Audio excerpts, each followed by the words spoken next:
Hola, buenas tardes a todos. Qué bueno que nos están acompañando en esta segunda actividad de nuestro 36 aniversario del Instituto de Ciencias de la Educación. En la mañana fue muy enriquecedor, iniciamos un poquitín tarde por algunas cuestiones técnicas que teníamos con el audio y el video de la maestra Elsa Roca de Licardí, pero pudimos solventarlas. Creo que fue un buen ejercicio y una buena experiencia para todos. Siempre me ha preguntado por qué ella no había sido directora del ICE, si el proyecto lo había generado ella con un equipo de trabajo. Pues ahora sé que no fue directora porque obviamente los estatutos marcaba que tenían que ser mexicanos de nacimiento y ella era guatemalteca.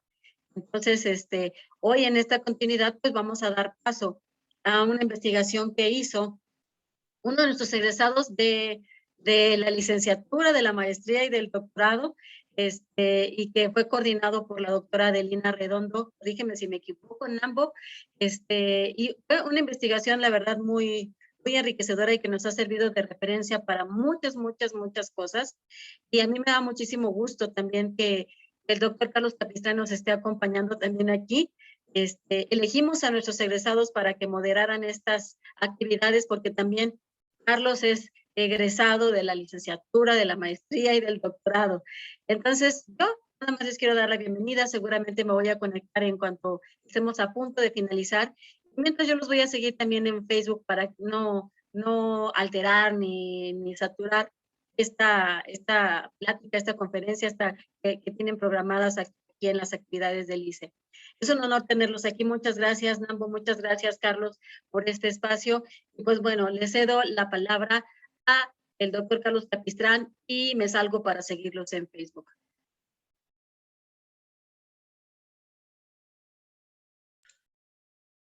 Carlos, tienes cerrado tu micrófono. Gracias. Pues bueno, aprovechar la oportunidad para saludarlos a todos, darles la más cordial bienvenida a este conversatorio. Como bien lo marcaba la maestra Yola, mi nombre es Carlos Capistrán López, soy docente también del instituto, egresado de la carrera, y pues hoy tengo el placer y el gran gusto de estar hoy con el doctor Juan Salvador Nambo de los Santos. También es un integrante de la comunidad educativa del ICE, también formado en las aulas y en los posgrados de nuestra institución, y el día de hoy nos va a presentar un tema de investigación, como bien lo marcaba la maestra Yola, sobre el origen del ICE. Si no me equivoco, es parte de su trabajo de investigación, de licenciatura, que también ha desarrollado otros trabajos en maestría y doctorado, y si me lo permite voy a hacer una pequeña semblanza sobre su trabajo, pero bueno, significativa, ¿no? Sobre lo que ha hecho el doctor Juan Salvador. Como les comenzaba la maestra Yola, pues él es egresado también de la licenciatura en docencia, del instituto, de la maestría y del doctorado en educación. Asimismo, el maestro en este momento, el doctor Juan Salvador, se encuentra es investigador ya y está trabajando también en la parte de investigación científica. Es postdoctor en metodología de la investigación. Tiene un eje de investigación que es la socioformación y desarrollo humano. Es integrante del Sistema Nacional de Investigadores de México en el nivel 1.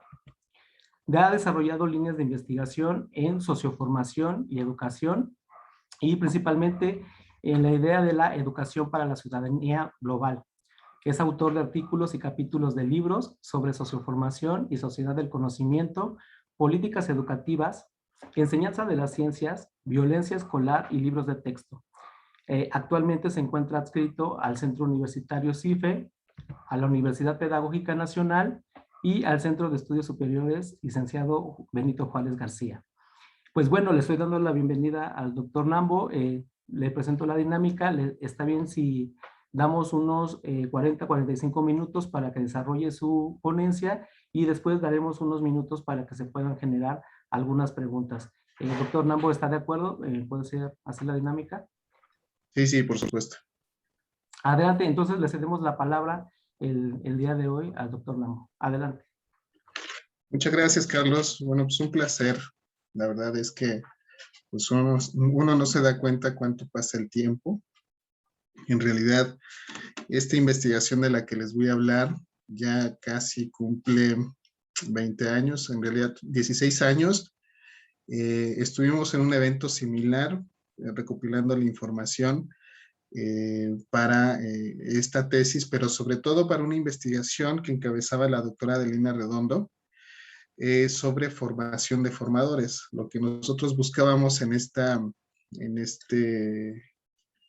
investigación que era financiada por CONACYT era pues recopilar toda la información disponible respecto a las instituciones formadoras de docentes, pues entre ellas estaba obviamente el ICE, estaba la normal urbana de Cuautla, la normal de Amilcingo, estaba la escuela particular normal superior Benito Juárez, y bueno, varias otras que ahorita se me escapa el nombre.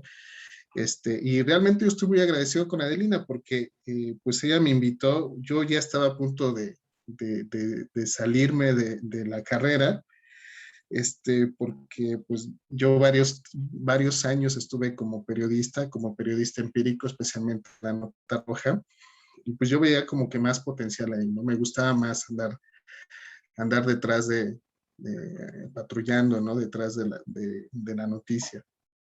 Sin embargo, bueno, por azares prácticamente del destino, me vuelvo asistente a Adelina y comenzamos a hacer este trabajo que a mí me encantó.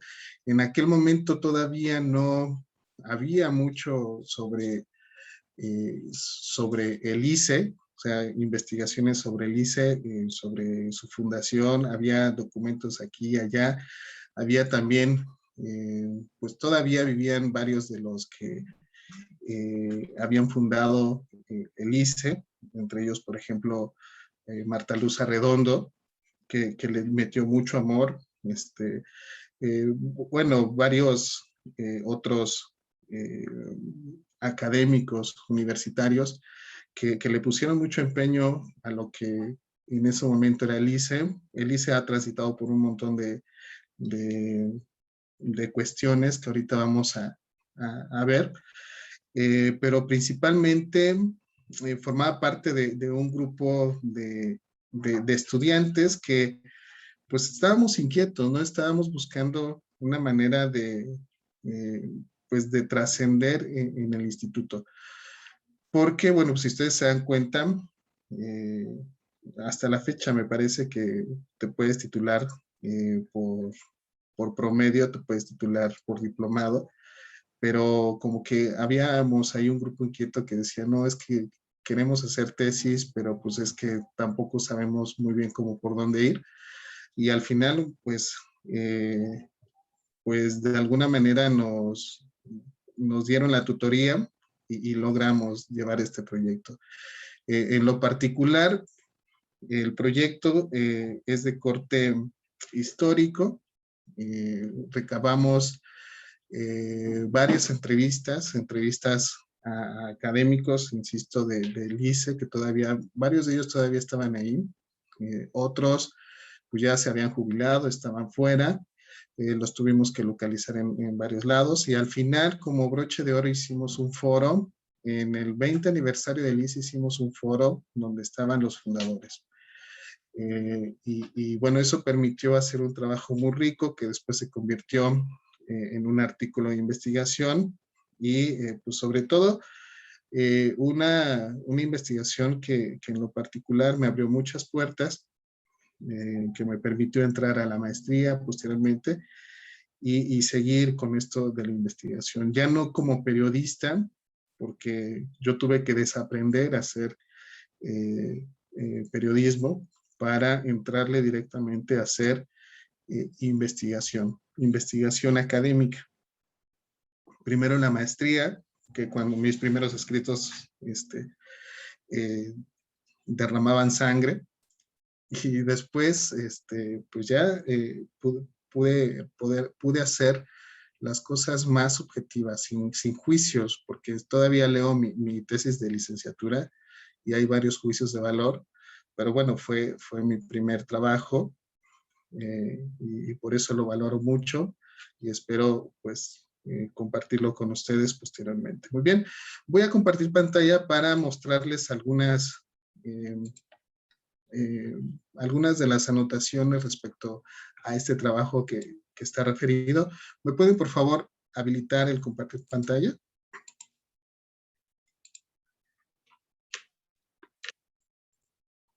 Denme un segundo nada más en lo que nos habilitan el compartir pantallas. Esta tesis se llamó de cómo convergieron las circunstancias que hicieron posible la fundación del Instituto de Ciencias de la Educación de la UAM. Realmente para mí fue recopilar algunas circunstancias de por qué fue que se abrió. Me parece que no se puede habilitar, entonces vamos a platicar así muy a grandes rasgos de qué trataba. Voy a...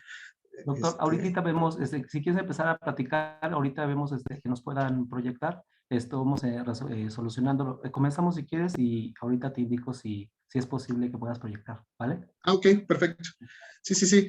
Bueno, todo comienza, la UAM, desde su fundación, que como Universidad Autónoma del Estado de Morelos, que fue en 1967, ofrecía 5 programas de nivel postsecundaria y 2 de nivel superior.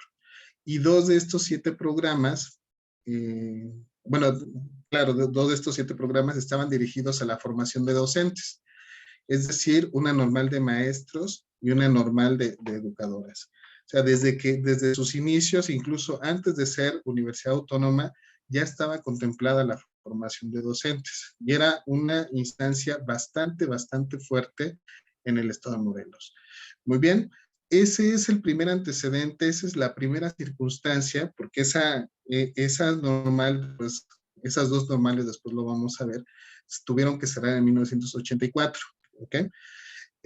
Posteriormente, otra circunstancia que propicia la formación del ICE, bueno, es un programa que se le llamó Programa de Formación del Profesorado, que se desarrolló de 1977 a 1983, y lo que buscaba era profesionalizar la docencia universitaria en los docentes que estaban dando clases en la universidad, pero pues no tenían las herramientas suficientes como para dar clases, ¿no? O sea, el clásico maestro que llegaba al salón y se ponía a escribir en el pizarrón y pues arréglensela como puedan, ¿no? O sea, era darles un poquito sobre didáctica y sobre todo planear sus clases.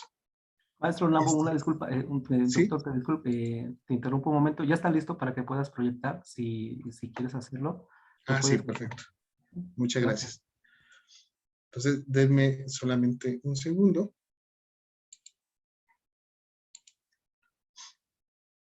Bien, entonces voy a compartir pantalla para que, bueno, también ustedes puedan tener a disposición esta información. Igual pueden hacer una captura. E insisto, bueno, entonces ya les había dicho, una de las primeras circunstancias fue, pues, el hecho de que la UAM tenía, desde sus inicios, la normal de maestros y la normal de educadoras. ¿Ok? De hecho, antes de 1967 era una normal mixta. Bien, posteriormente se genera otra circunstancia, que es el programa de formación del profesorado para capacitar a los docentes de la universidad. ¿Ok?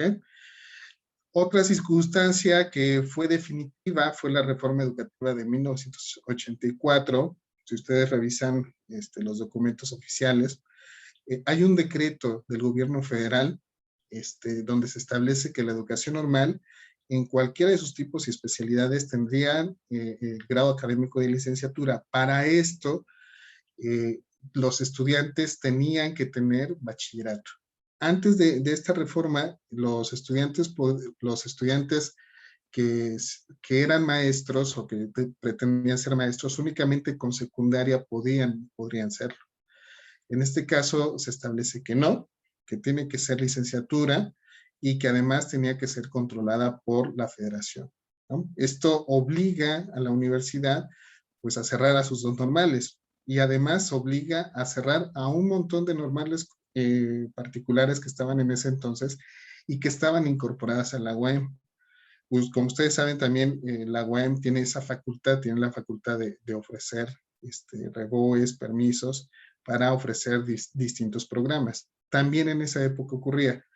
Entonces, al momento que se cierran estas normales, estos programas académicos, pues se tienen que cerrar también otras normales particulares. Bien. Otra circunstancia que ocurre para la formación de la UAM fue un debate epistemológico muy rico en relación a la educación. O sea, ¿qué tradición era la que iba a seguir el ICE? ¿Vamos a seguir una tradición enfocada a la práctica docente como la que siguen las normales, enfocada a mejorar la manera como das tus clases ante tus estudiantes, o enfocada a la investigación, a fortalecer las teorías pedagógicas e incluso el nombre de ciencias de la educación? Fue motivado por este hecho, por señalar, no nos vamos a enfocar nada más a la pedagogía, no nos vamos a enfocar nada más a la ciencia de la educación, sino nos vamos a enfocar a las ciencias. O sea, pareciera un juego de palabras, pero en realidad fue todo un debate, no nada más que tuvo el ICE, sino que se tenía en distintas instancias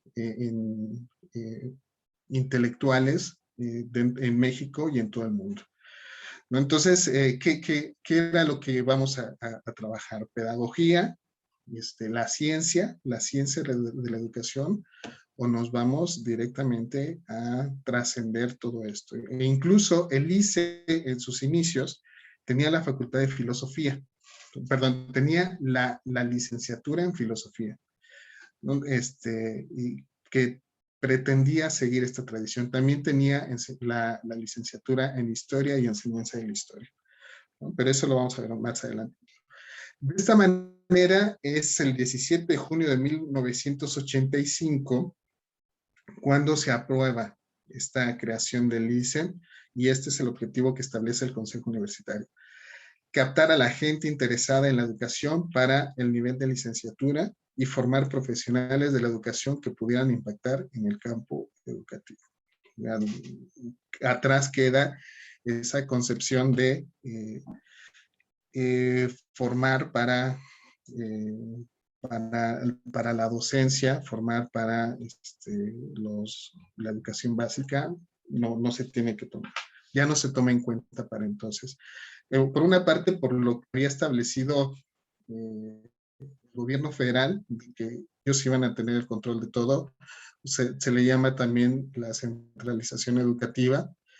Y entonces, bueno, pues la universidad quería seguir con esa tradición de seguir formando docentes, pero pues ahora tendría que ver de qué manera podrían entrarle a la formación docente, ¿no? Entonces, se forman estas licenciaturas que ustedes ven aquí, que fue la licenciatura en docencia, que se había colocado la licenciatura en docencia a nivel medio superior, pero la SEP, ahí hubo un veto que les dijo, no pueden hacerlo, necesitan cambiarle el nombre.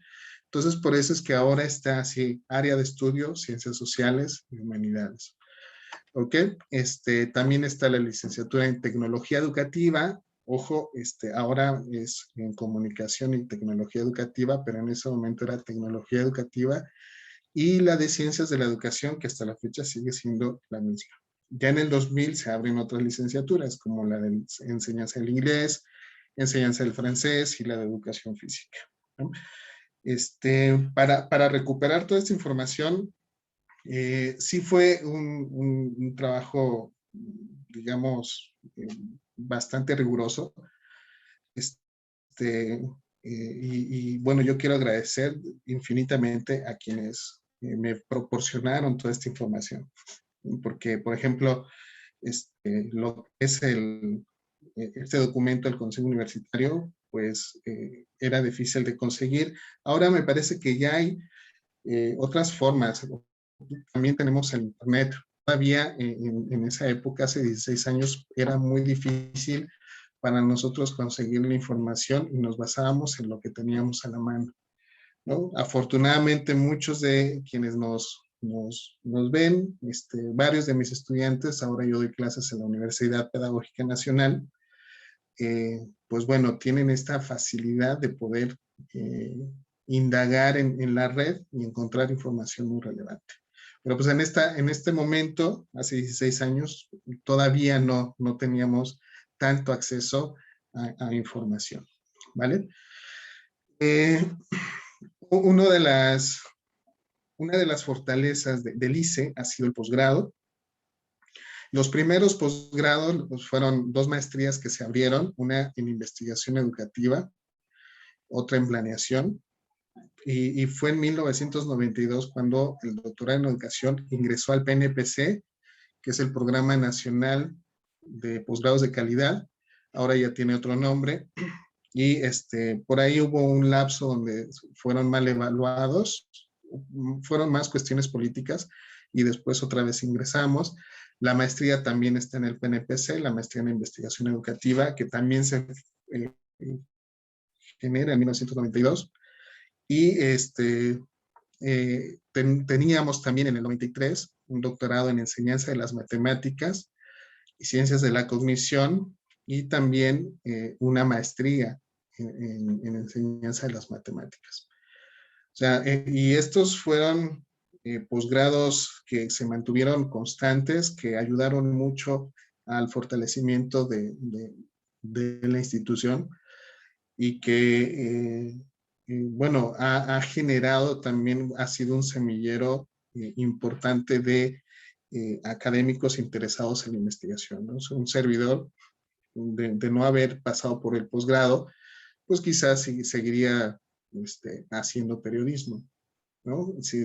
Quizás seguiría en la nota roja, pero una vez que tú pasas por el posgrado, pues realmente, pues es un cambio completo, radical en tu vida. Bien, otras circunstancias, bueno, esas en total fueron las circunstancias, no quiero alargarme más, pero nada más quería enfocarme a esta cuestión, ¿no? O sea, ¿cómo surgió? En conclusión, ¿cómo surgió el Instituto de Ciencias de la Educación? Y en las conclusiones de mi tesis, señalo justamente esta parte, ¿no? Surgió como resultado de la síntesis de 5 determinaciones fundamentales. ¿Cuáles son estas determinaciones? Una, el antecedente en la UAM de 2 escuelas normales. 2, el decreto presidencial de 1984, que eleva la educación normal al nivel de licenciatura. Dice, en esta parte, dentro de las entrevistas que realizo, hay un montón de opiniones respecto a qué era lo que iba a ocurrir con los académicos, con los profesores de las normales. Entonces, muchos de estos profesores tenían la intención de entrar al ICE. Hay por ahí pues, ¿cómo llamarlo? Como un debate entre quiénes son mejores en el ICE, los profesores normalistas o los profesores universitarios. Por lo menos en la época en la que yo iba como estudiante, estaba muy presente.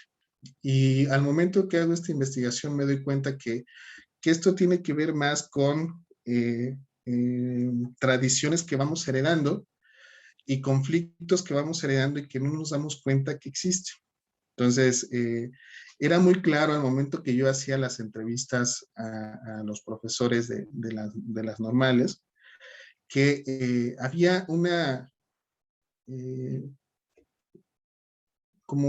vamos, no quiero llamarlo resentimiento, pero había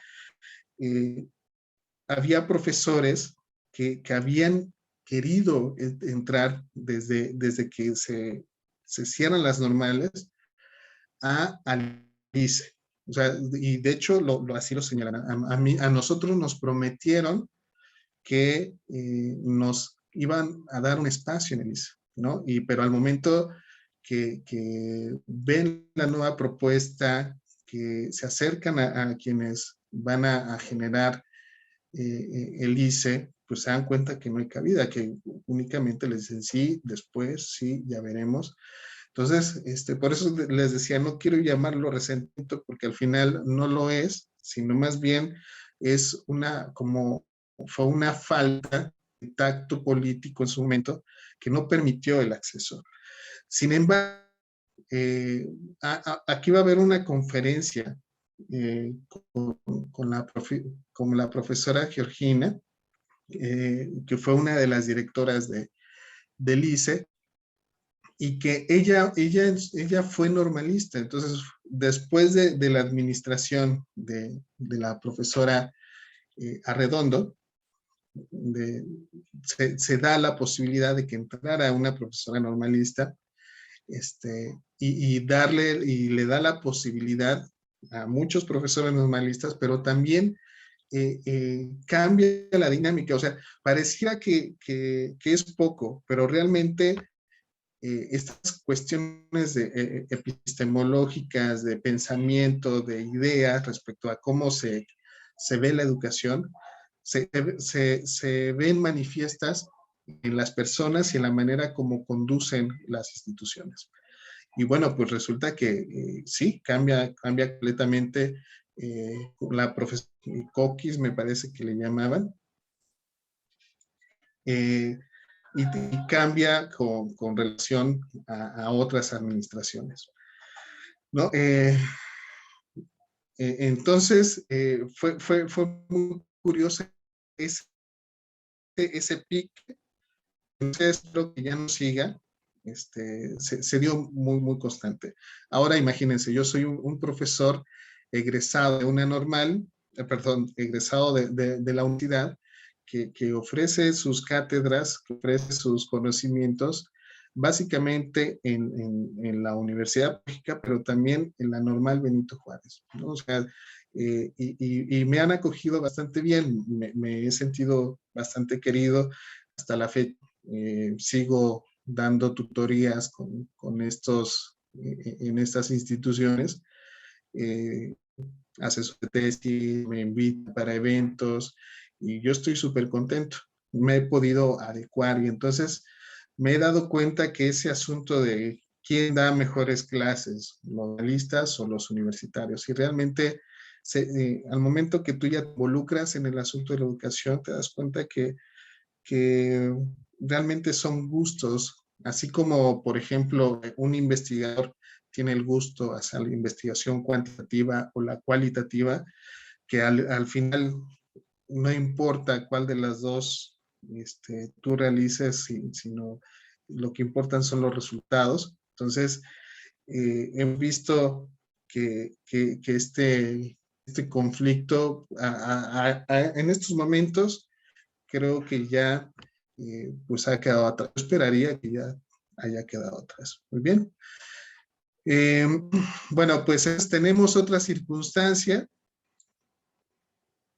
que son los programas de licenciatura y maestría de docencia universitaria. O sea, este programa que se desarrolló a finales de los 70 y principios de los 80 en la UAM, ha servido de mucho. Y noto que ahora con la pandemia, estos programas de formación se vuelven a retomar. ¿Por qué? Porque tenemos ahora profesores que no tienen la formación para dar clases en línea, ¿no? Y ustedes se han dado cuenta seguramente de la manera como ahora tuvimos en muy poco que involucrarnos en estos nuevos programas, en softwares, en plataformas que nos permitieran ofrecerles a nuestros estudiantes la mejor manera de dar clases.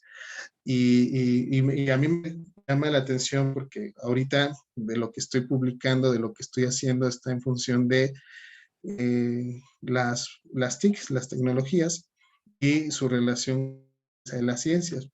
Porque también clases en la Universidad Politécnica del Estado, y estoy dentro de esta línea. Entonces te das cuenta que ellos, por ejemplo, tienen, todos son regularmente, nadie está especializado en la docencia.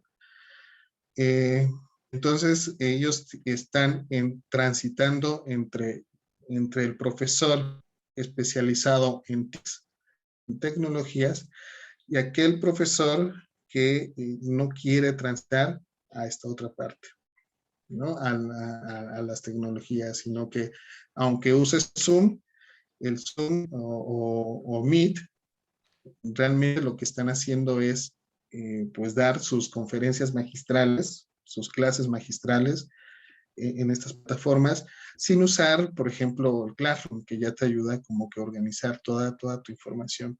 Quienes ya están dando clases me van a comprender bastante bien, ¿no? Entonces, por eso les digo, atrás queda como ese debate entre quién es mejor, normalista, universitario. En realidad, ahora es mejor aquel que pueda involucrarse con las tecnologías, que pueda darse a entender con los estudiantes y que pueda completar sus objetivos de investigación, ¿no? Entonces, Doctor, aprovechando, ¿perdón? aprovechando la discusión que estás planteando también aquí dentro de la comunidad, nos están preguntando, justamente tú, ¿cómo observaste este proceso a través de la carrera de comunicación y tecnología educativa, la incorporación de estas nuevas herramientas?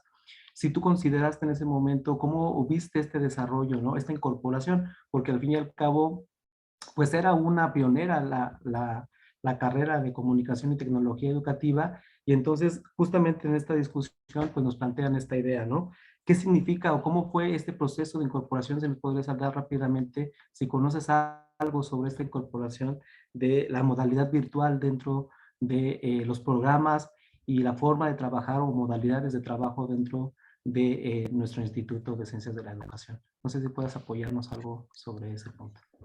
Sí, claro que sí. Mira, insisto, al principio se llamaba la licenciatura en tecnología educativa y uno de los argumentos para cambiarle el nombre era que estaban rebasados los estudiantes en función de las tecnologías, o sea, que ya las tecnologías las tenían dominadas y entonces pues tenían que entrarle al asunto de la comunicación. Y ahora nos damos cuenta que realmente no entendían, les hacían en ese momento los programas, no entendían muy bien hacia dónde se dirigía. O sea, realmente cuando necesitamos de todas estas herramientas, cuando nos damos cuenta lo corto que nos encontrábamos. Pues, y es que realmente así se han hecho los programas. Vamos a hacer lo que se puede con lo que se tiene.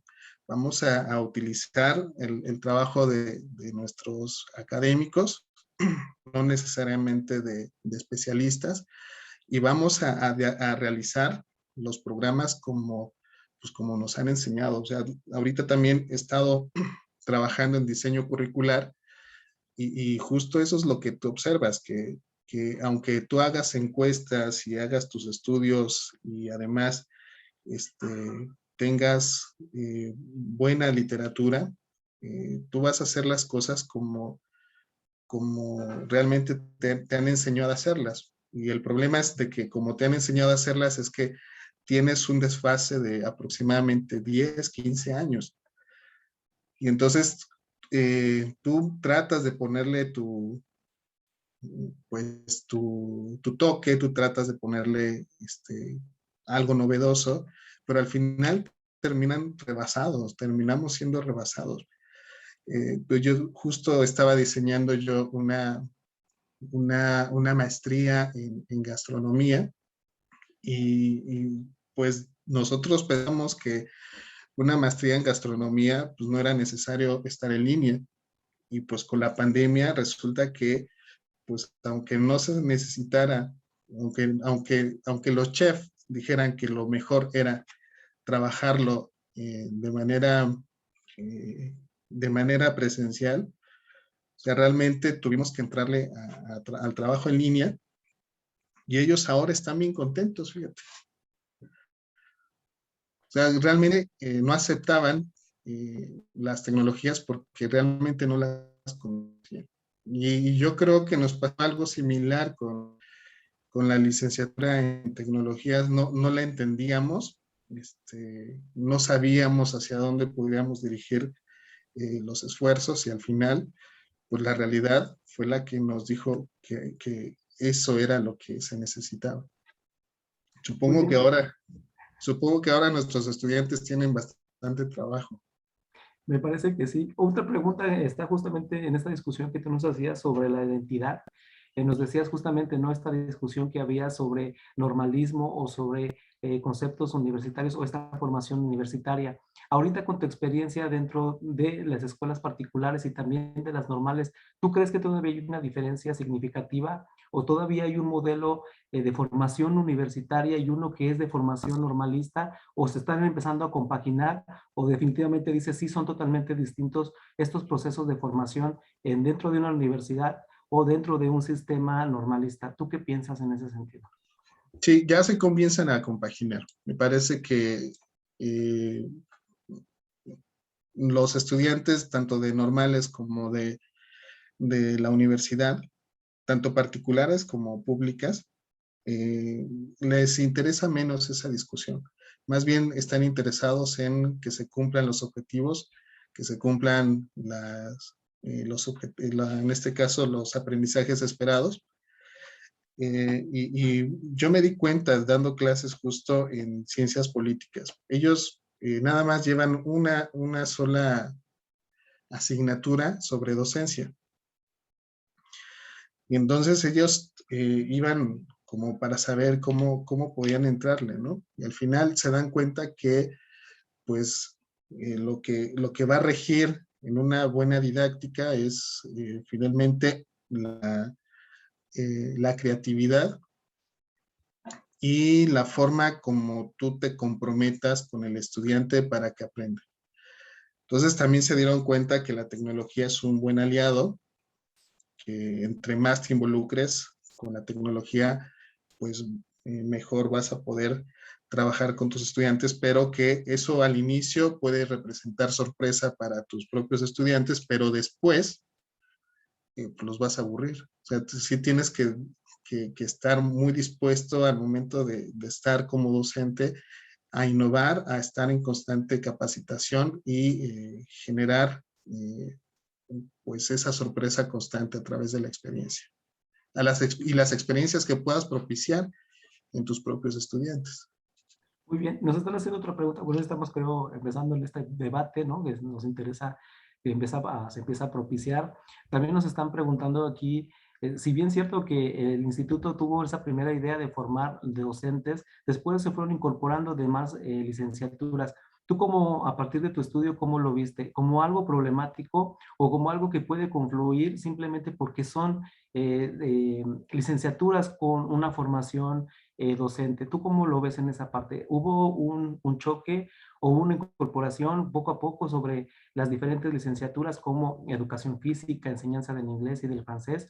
¿O fue algo natural que se diera esa confusión, esa confluencia dentro del Instituto de Ciencias de la Educación? ¿Tú cómo lo planteaste? ¿Cómo lo crees? Las diferentes licenciaturas como educación física, enseñanza del... Sí, mira, la experiencia que tuvimos, tú recordarás, de repente nos quejábamos mucho de que, por ejemplo, los investigadores del ICE, pues como que no se atrevían. Ahora entendemos por qué no se atrevían mucho a dar clases en la licenciatura, porque están cargadísimos de trabajo. Pero en ese momento pedíamos que fueran a darnos clase, pues que los necesitábamos, que queríamos saber, pues qué tanto podían ofrecernos. Pero pues también te das cuenta que hay profesores muy valiosos en todos los ámbitos. O sea, yo recuerdo mucho a mi profesor de literatura, y que todavía sigue ahí en el ICE. Recuerdo mucho a otros profesores que, que de alguna manera te van marcando, te van dando una pauta, unos que eran considerados como quizá muy agresivos, pero que al final pues te gustaban. O sea, pienso que había de todo. y había para todos los gustos en aquel momento. Y ahora que estoy del otro lado, me doy cuenta que efectivamente necesitamos diferentes estilos de aprendizaje, y de ahí tú vas retomando, como docente vas retomando aquello que te gusta, aquello que te convence para poder desempeñarte. Un autor, que ahorita voy a recordar su nombre, que justo nos habla acerca de la didáctica de enseñar a enseñar. O sea, para poder enseñar, pues necesitamos de alguna manera, pues una marca registrada, un estilo. Y eso nos ha servido porque al principio empezamos nosotros a trabajar como nos enseñan, como aquel profesor que a ti te impacta más. Entonces, y te das cuenta que no te funciona. Entonces, retomas otro estilo y todo va a depender también del grupo. Entonces, al final, poco a poco vas generando tu propio estilo, y también, sobre todo, una de las cosas que he aprendido desde esta teoría socioformativa es que pues te vas ajustando a los problemas de contexto. O sea, y sobre todo vas involucrando en tu proyecto de vida, eh, proyectos de vida de tus estudiantes para poder conjuntarlos y poder generar un trabajo que sea más profundo. Entonces, para mí lo más relevante de haber estado en el ICE y de vivir ahorita como docente ya varios años en el nivel superior, ha sido que el proyecto ético de vida, el proyecto de vida, siempre va de la mano con el proyecto de vida de tus estudiantes. Muy bien, y ciertamente ahorita que estás haciendo esta discusión en torno a la socioformación, este enfoque que también está empezándose a entender, ¿no? Empezás a introducir dentro de la educación mexicana. ¿Cómo ves esta confluencia también? Porque pues, sigue la discusión esta parte, ¿no? Como tú decías, ¿cómo podemos hacer que confluya no solamente el área pedagógica, sino también la enseñanza del francés, del inglés, de la educación física? Porque a veces pensaríamos que están alejados, ¿no? Que están desgregados, porque esa es la formación tradicional que hemos visto en torno a la educación. Pero a través de lo socioformativo estamos viendo esta conexión que puede existir entre las diferentes asignaturas y las diferentes ciencias. ¿Qué podrías decirle, por ejemplo, a nuestros alumnos que pensarían que no debería haber o que no debería o no hay otra relación aparte de la pedagógica entre las diferentes asignaturas o las diferentes carreras que estamos cursando dentro del instituto? ¿Qué podrías decirles tú a partir de este enfoque? Claro, mira, la socioformación busca generar conocimiento, formas de enseñanza a partir de los nuevos conocimientos que están surgiendo. O sea, los conocimientos surgen de manera agigantada.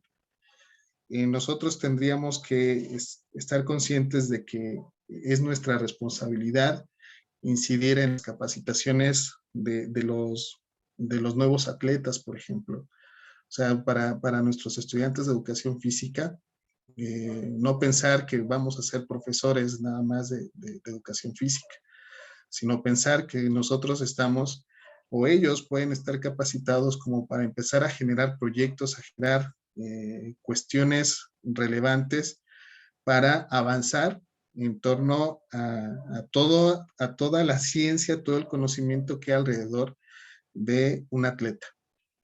Pero pues ahí tenemos que trabajar conceptualmente, epistemológicamente, para que realmente crean que es posible eso.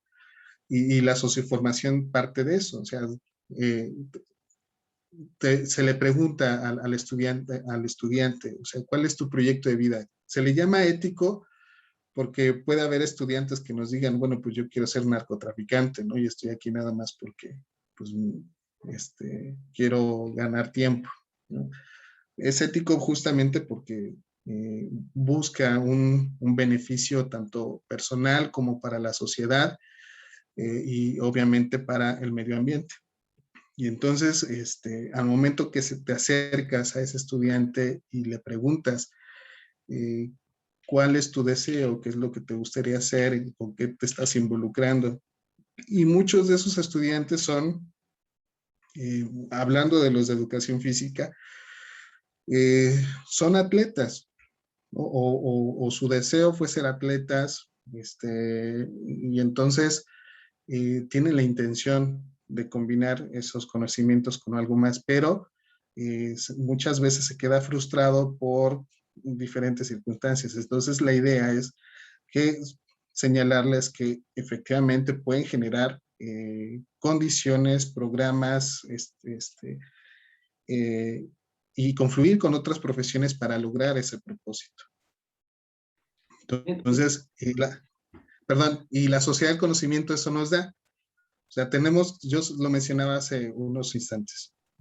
Antes nos costaba muchísimo trabajo saber, bueno, tener archivos, tener información, y ahora ellos ya tienen la posibilidad de tener información, conocimiento de un montón de áreas. Entonces, es ayudarles a que ellos puedan trascender la idea tradicional de ser un profesor de educación física. Y lo mismo con los de la licenciatura en enseñanza del francés y del inglés. O sea, que trasciendan el hecho de que van a ser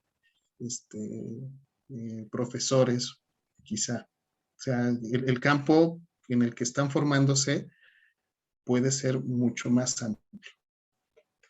muy bien. Creo que te faltaban 2 puntos para terminar tu discusión sobre tus planteamientos finales. ¿Te parece si te damos unos minutos para que puedas cerrar? Y si se surgen otras preguntas, bueno, fue la interacción aquí interesante, ¿no? Cuando hablabas de la identidad, se empezaron a cruzar las preguntas, dije, bueno, es un momento adecuado para que siga esta discusión. Pero bueno, te vamos a dar unos minutos más para que puedas cerrar esta parte y esperamos si hay otras preguntas y nos puedas seguir aportando tus puntos de vista. Te damos unos minutos para que cierres y esperamos las preguntas, ¿vale? Sí, sí, muchas gracias, Carlos. Adelante. No, por supuesto, tú interrúmpeme. Eh, entonces, bueno, yo les señalaba que estaban, eh, en primera instancia, que eran las normales, el punto número 2 era el decreto presidencial, el 3 que era el programa de formación docente de docencia universitaria que tenía la UEM.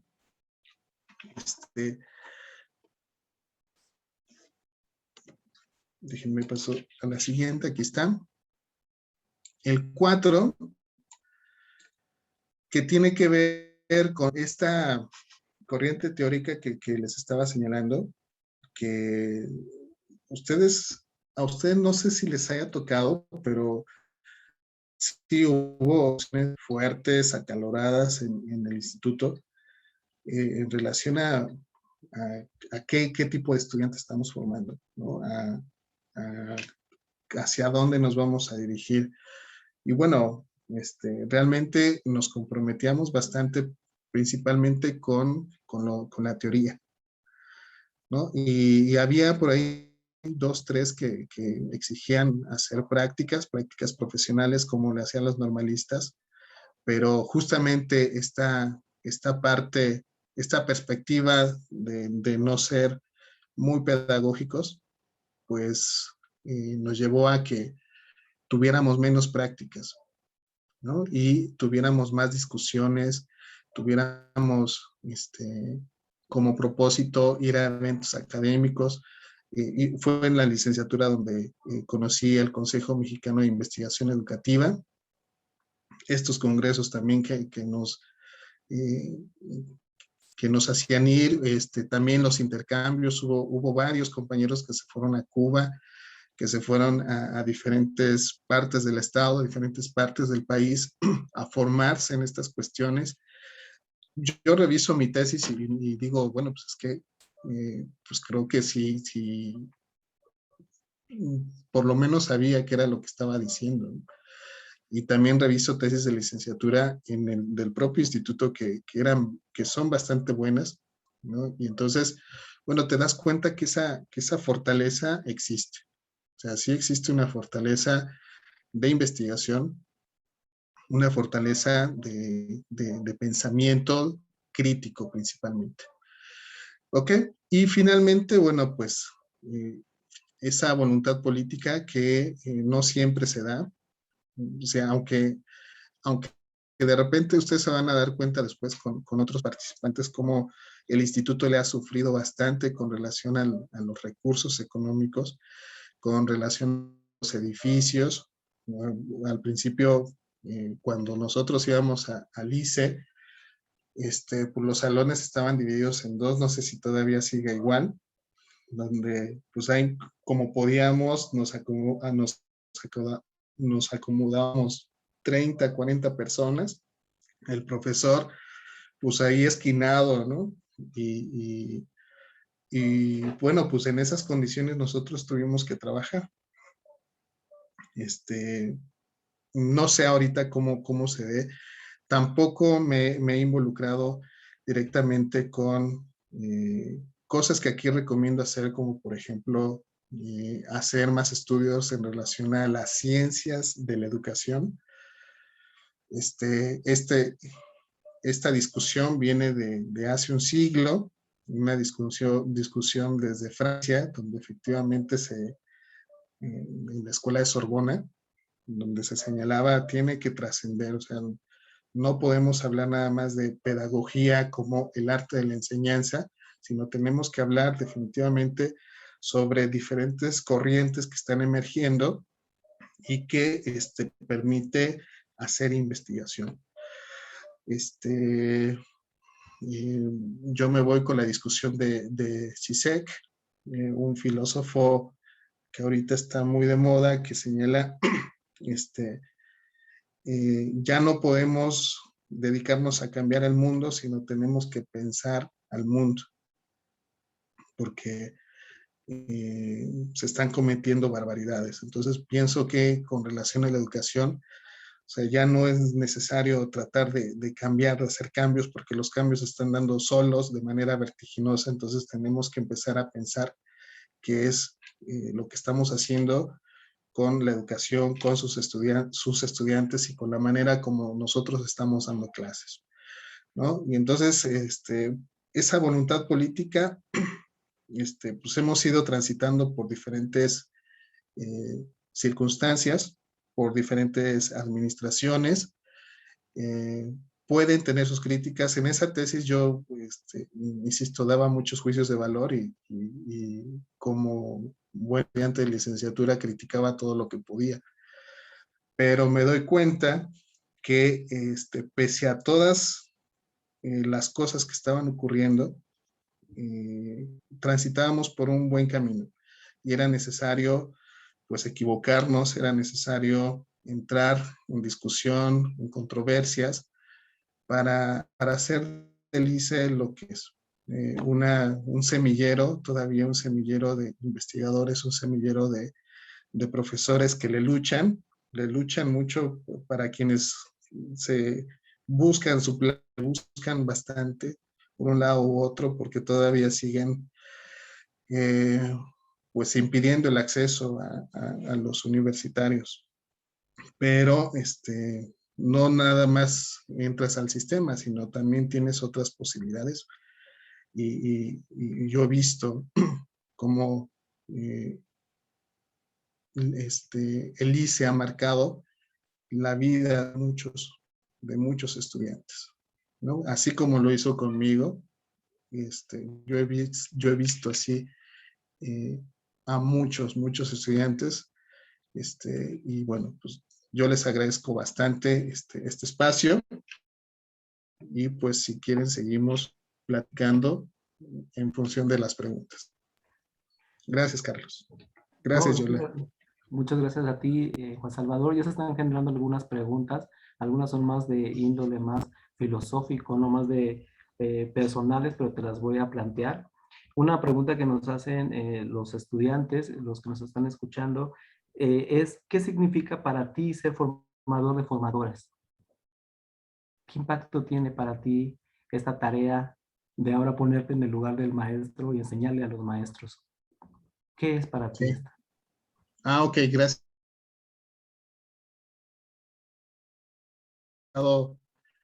entrarle a la formación de formadores. Lo primero fue entrarle a ver cómo eran las instituciones a través de este proyecto con la doctora Adelina. Después fue la invitación con un amigo muy querido, el profesor Carlos Gallardo, que era el director de la Normal, Benito Juárez, que me dijo, vente.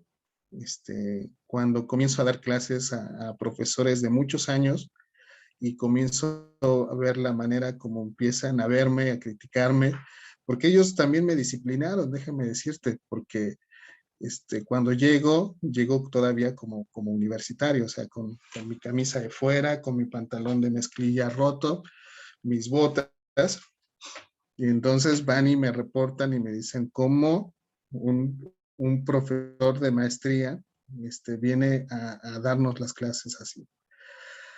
Entonces dije, bueno, si es por la vestimenta, pues entonces me cambio, ¿no? Y entonces, pues yo iba convencido de que tenía una fortaleza en función de las perspectivas teóricas que llevaba. Y yo sabía que podía ayudarles a pensar un poco más la educación, que ha sido siempre el propósito de ayudarles a pensar y ayudarles a mejorar la manera como pueden ellos dar clases, ¿no? Especialmente ahorita con los profesores, me ha tocado estar con profesores que ya son de muchos años, entonces ayudarles a planear desde el microlearning, por ejemplo, o enseñarles a planear desde el Classroom, desde estas plataformas. Para mí ha sido muy, muy enriquecedor. La verdad es que al final tú no sabes por dónde te puede llevar la vida, pero tienes que estar listo, tienes que estar preparado y si no, estarte preparando constantemente. O sea, ya se te vuelve una costumbre el hecho de, pues, tener que involucrarte con nuevas teorías. Y en mi caso, para mí fue genial haberme involucrado con la socioformación, porque me ayudó a comprender mejor este mundo. Era un mundo, o sea, salimos con un mundo impresionante del ICE, pero después lo que comienzas a ocupar realmente se limita a algunas cosas específicas. Muy bien, te voy a plantear otra pregunta, espero que no puedas ayudarnos, ¿no? Sigas enriqueciendo esta discusión. También me parece que es una pregunta muy personal. Nos preguntan aquí, nos dicen, ¿qué trabajo de investigación consideras que ha enriquecido más tu proceso formativo? ¿Cuál dirías tú que es el que dices, híjole, fue la investigación que podría decir me marcó como investigador, como docente, como profesional de la investigación? ¿Tú qué nos dirías a partir de tu experiencia? Pues me parece que fue un trabajo que hicimos de manera colegiada, interinstitucional, con académicos de la Normal, con académicos de la UPN y del Dawson College, una escuela de Canadá, un colegio de Canadá, donde traían muchas cosas, son estudiantes de bachillerato allá, que traían muchas ideas. Ellos traen muy interiorizado el asunto del emprendimiento. Entonces lo que buscaban era varias de las ideas que allá se generaban, echarlas a andar aquí, pero sobre todo convivir con estudiantes que también estuvieran haciendo lo mismo. También es una investigación con un PEMOR. Estuvimos trabajando 4 años aproximadamente, y la verdad es que eso a mí me ayudó a ver la investigación desde otro punto de vista, pero sobre todo saber que hay diferentes perspectivas metodológicas que te permiten realmente divertirte haciendo investigación.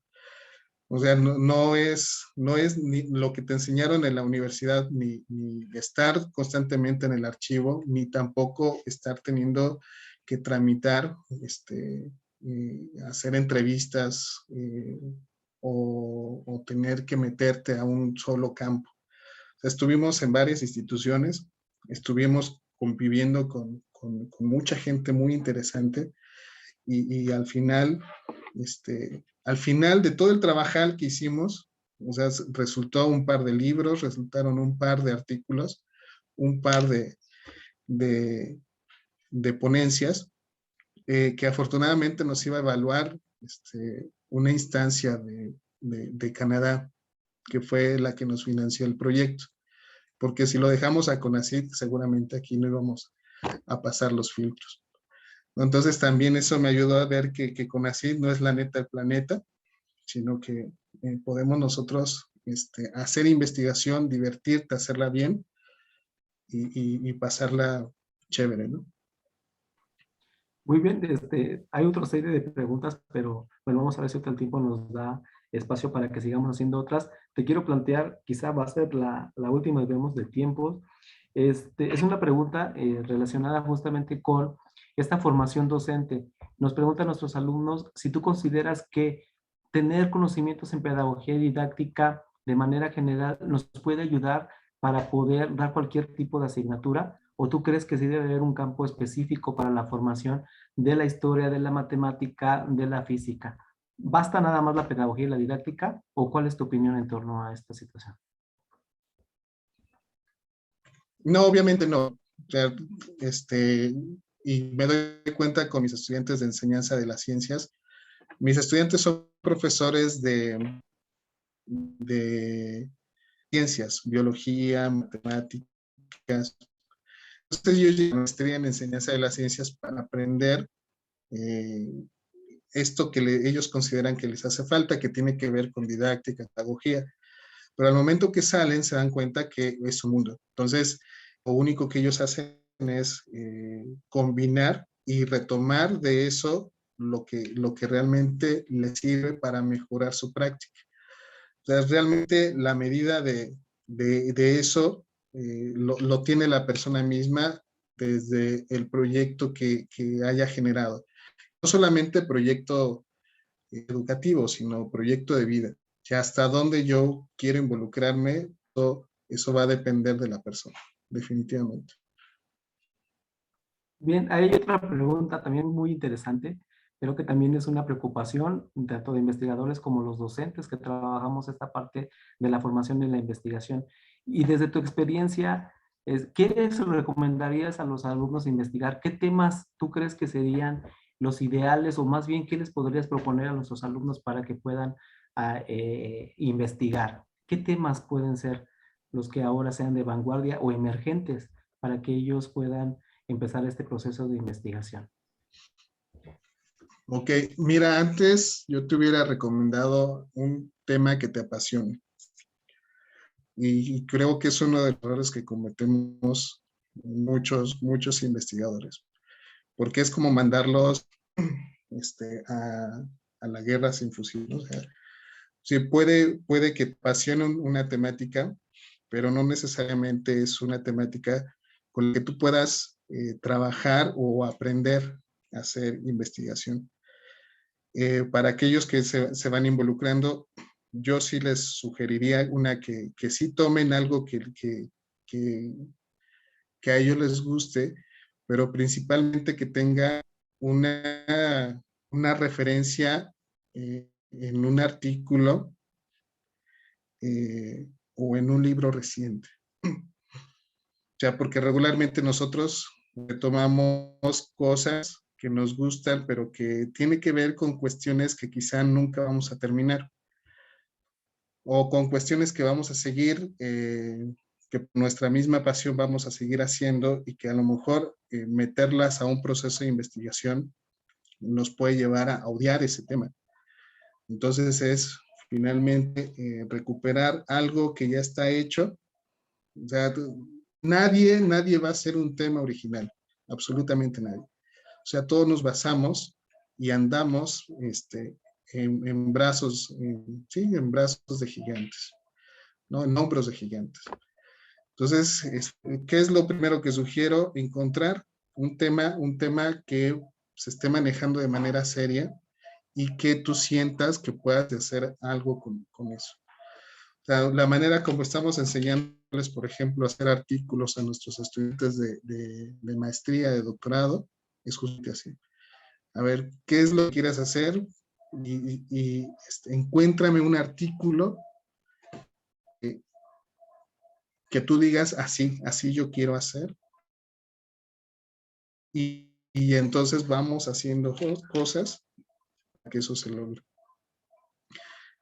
Entonces, sí, ese asunto romántico del apasionamiento, yo ya lo pasé, ya pasó esa calentura, entonces realmente necesitas como encontrar un referente, cualquiera. Si quieres hacer un libro de texto, encuentra un buen libro de texto y nos basamos en él. Si quieres hacer un buen libro de cuentos, igual, de novela, quieres ser como Gabriel García Márquez, a ver con qué elementos cuentas, ¿no? Y siempre va a depender también de la guía que tengas. O sea, no todos podemos tener la suerte de tener la libertad, de tener la temática y tener la motivación para que ocurra un buen proyecto. Vas a equivocar y nos vamos a equivocar un montón. De hecho, esa es la constante, pero siempre la decisión de seguir adelante es lo que nos va a llevar a buen puerto. Muy bien, son unas reflexiones sumamente enriquecedoras. Tendríamos también otro vasto mundo de preguntas para planteártelas, pero bueno, creo que el tiempo se nos ha acabado y bueno, se fue rapidísimo. No quisiéramos tener mucho más tiempo para poder seguir platicando contigo y nos siguieras reforzando estas ideas, ¿no? En torno a la investigación, tu experiencia, que es importante, porque a veces pensamos que la investigación es fría, ¿no? O que es alejada, pero también es humana y como tú lo acabas de decir, es una experiencia tan grande que, bueno, también nuestros alumnos van a hacer estos procesos para investigar, ¿no? Y es importante que escuchen a un investigador de la talla de la que tenemos aquí, ¿no? De tuya, de Juan Salvador, y que, bueno, un día pueda seguir compartiendo con nosotros y enriqueciendo, ¿no? a nuestros estudiantes y también a nosotros como formadores y como investigadores. Pues bueno, voy a cederle la palabra a la licenciada Guillola para que pues haga el honor de cerrar y ofrecerte también un reconocimiento. Muchas gracias. Muchas gracias, Carlos, muchas gracias, Nambo, perdón, doctores, los vi formarse desde la licenciatura y el cariño que siento por ambos es inmenso y obviamente la admiración también.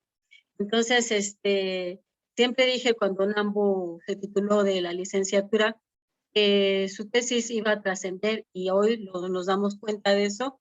Nambo, recientemente platicábamos sobre la maestra Coquis, que justo fue una de las personas que entrevistaste y que pues de alguna forma creo que todos en el ICE hemos escuchado las voces de los directores, pero la de Coquis faltaba. Creo que también era importante escuchar su versión y lo que ella aportó al instituto. Escuchamos en su momento, me acuerdo, a la doctora Marta Luz Arredondo, que todavía nos hizo favor de asistir con el tanque de oxígeno, y sé que desde donde está, también se siente muy orgullosa de las actividades que estamos realizando y de los egresados. Escuchamos a la maestra Elsa de Licardí y sin lugar a dudas, Nambo, este conversatorio que tuvimos súper interesante, se quedaron muchas preguntas en el tintero y creo que en la medida de las posibilidades y de los tiempos, las fuiste contestando algunas muy interesantes que hacen nuestra comunidad universitaria, nuestros estudiantes. Yo creo que de alguna forma les queremos también mostrar que no le tengan miedo a la investigación. Aquí tienen dos claros ejemplos de ellos. Efectivamente, no siempre es miel sobre hojuelas y sobre todo el rigor con que trabajan algunos de los directores. En el caso de Nambo, la doctora Adelina Redondo siempre es muy, muy meticulosa y a veces pienso que se exaspera de que las cosas no salen como ella a veces quiere, pero tú tuviste esta visión de no tirar la toalla, de seguir avanzando y hoy por hoy, pues esto te ha llevado a donde estás. Seguramente en un futuro también formarás parte, quiero pensar que formarás parte de este Instituto de Ciencias de la Educación porque justamente esos espacios son para los egresados. Y créanme que me siento muy, muy, muy orgullosa de los dos. Nambo, créeme que estoy muy agradecida contigo por haber aceptado esta invitación y que pues los chicos vean que pueden crecer, que realmente nos sentimos orgullosos de pertenecer al Instituto de Ciencias de la Educación y que también hay espacio para ellos en estos procesos de formación. Entonces, Nambo, a mí no me queda más que agradecerte muchísimo esta participación y le pediría a Jacobo si nos puede proyectar el reconocimiento que te vamos a hacer llegar con muchísimo, muchísimo gusto y muchísimo agradecimiento. Por favor.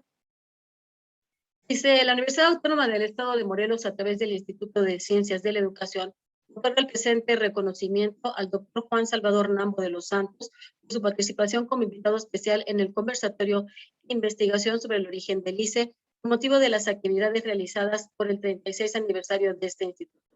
Cuernavaca, Morelos, a 7 de septiembre del 2021, y lo firma una servidora en representación de toda nuestra comunidad. Muchas, muchas gracias, Nambo, y esperemos que mañana nos puedan acompañar también en las actividades que inician a las 10 de la mañana. Va a haber compañeros, 6 egresados desde de la primera generación de 1990 de licenciaturas en Ciencias de la Educación en Docencia, área de Estudios Ciencias Sociales y Humanidades, y de la licenciatura en Tecnología Educativa.